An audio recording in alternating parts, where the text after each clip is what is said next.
Oh, hey there! All you AP students trying to cram in for the World History exam. My name is Nam Green and I'm here to help. Today we'll start off by analyzing global interactions in early modern civilizations from 1450 to 1750, aka Period 4. By the year 1500, various technological advances and little curiosity motivated Europeans to travel further than ever before, connecting them to the Indian Ocean trade routes as well as to the New World. This was a major increase in global interconnectedness, as these regions have been previously relatively isolated. This brought the connection between Europe and Asia and between the existing world and the Americas. These connections allowed for trade, exchanges of ideas, and the formation of colonies, as well as the European presence in the Indian Ocean trade, which did not influence the other participants greatly. There was very little European involvement compared to the existing trade, and Europeans did not provide any new or valuable products to the trade system. Due to global trade, technological developments were made for transoceanic trade and travel. Some navigation innovations include the astrolabe to determine latitude and the use of the compass to determine direction as well. Another major development in the ships was the triangular sail. Triangular sails allowed sailors to sail into the wind, encouraging voyages further and further from home. Where did all these developments originate? Well, they originated in Asia and spread by the Muslim Empire, eventually reaching Europe. Portugal was one of the first countries to begin longer maritime voyages in 1430 because they were looking for better trade routes in the Indian Ocean network. Hey, you there, stranger. Do you happen to know who Christopher Columbus was? Who, me? Yes, you. Was he some sort of French explorer or something? Well, first of all, Columbus was an Italian explorer who discovered, quote unquote, the Americas, and on his journey he sparked the beginning of centuries of transatlantic conquest and colonizations. His travels inspired competitions between larger empires throughout the years. The Europeans were motivated to travel across the northern Atlantic because they were looking for a faster way to access the Indian Ocean trade network.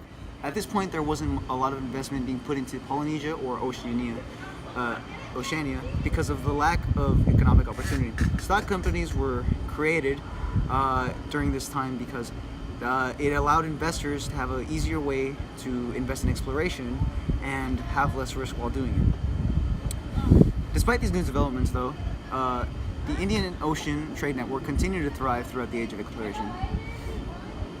Silver was a medium introduced as a form of money that could be traded for Asian goods that would eventually reach European markets. When silver was introduced into the global trade networks, it was really abundant, so Spain controlled a lot of it and they got very rich from it. Also, China used that as a mainstream form of currency. During the Columbian Exchange, Europeans brought over animals such as horses, cattle, pigs, sheep, and goats, and chicken to the New World. They brought back turkey, llamas, alpacas to Europe. They also brought over food like wheat, rice, and bananas and grapes. The natives gave potatoes, beans, squash, and maize to the Europeans. Not only was food exchanged but diseases as well. There was a transfer of disease vectors, including mosquitoes, rats, as well as epidemic diseases like smallpox, measles, and influenza. The natives were not immune to the disease like the Europeans were, therefore many natives died. The Columbian Exchange resulted in an increase in European population because people took in more calories due to the food they ate, but there was also a decrease in indigenous populations because the Europeans brought over diseases that they weren't immune to. Additionally, ecological stability and erosion of land decreased because the Europeans worked on land more than the natives did. Moving on to the Atlantic slave trade, it was a significant component of the Columbian Exchange in which over 15 million Africans were forced to migrate into the New World. The trade system provided cheap labor and new markets in the New World. In Africa, the economy grew to the loss of population and slave trade. The social effect is that racism grew because people began to see Africans as Not only did resources and living things circulate through the trade routes, religion and the arts found its way through the merchants and those who appraised it. First off, Christianity found its devoted through Europeans who converted the indigenous people of the Americas.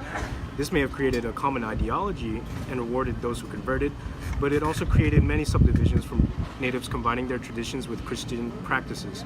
Meanwhile, in Europe, there was the Renaissance, a period of revival and discovery, a more refined period in which many many famous artworks were made, some of which were commissioned by the church. Some of these artworks were made by famous painters like Raphael, Donatello, Leonardo da Vinci, and Michelangelo.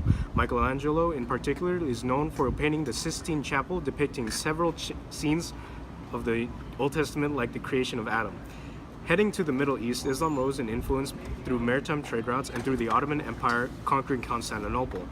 Islam is a monotheistic religion that follows Allah, in which Muslims have to follow the 4 pillars of Islam and a holy migration called the Hajj. It promoted humility, charity, and unity among its people. Further into the east, there is Buddhism. Though not as popular as Christianity or Islam, it had its influences of promoting peace and unification of the people. Its teachings involved reincarnation and nirvana, also known as achievement of oneness in the universe. Colonial economies in the Americas depended on a range of coerced labor.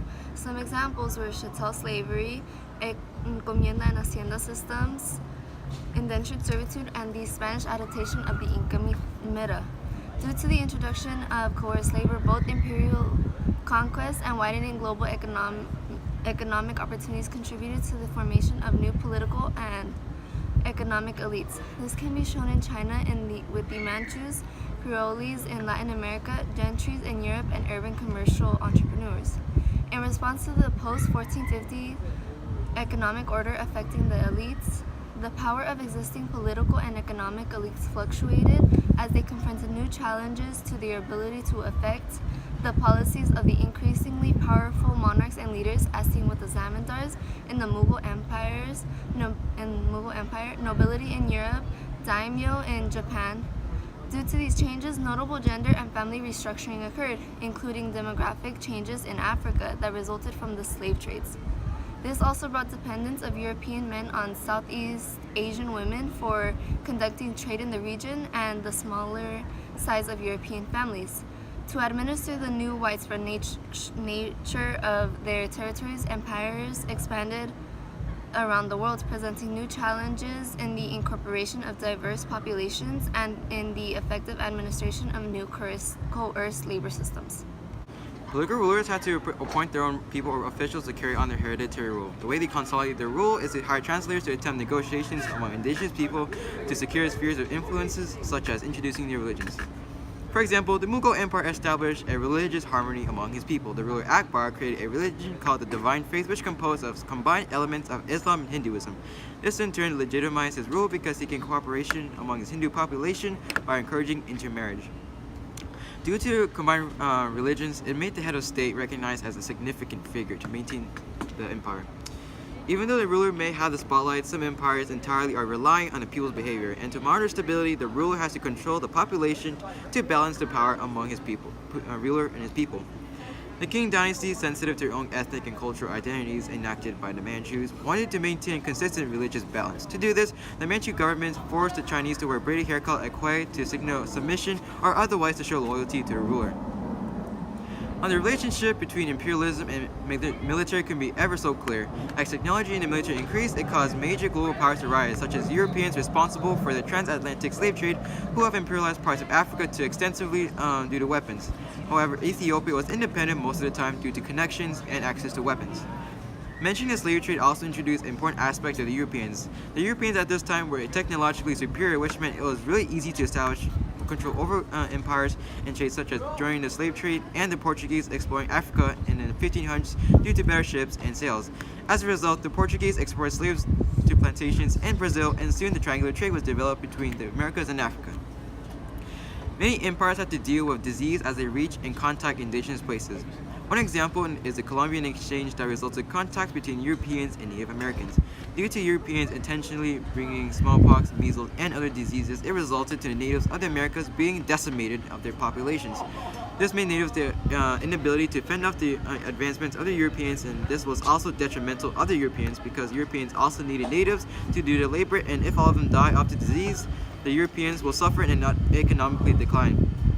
This is African slaves were favored as they were physically more stronger than their Native American counterparts. New land empires became hotspots of global trade. There were greater international relations among other empires, such as European trade with India and Japan trading exclusively with Dutch. Previous empires were not as intensive to trade as in this period, as silver was the catalyst to trade. And even back then, currency wasn't even as widely used to trade rather than items themselves were traded.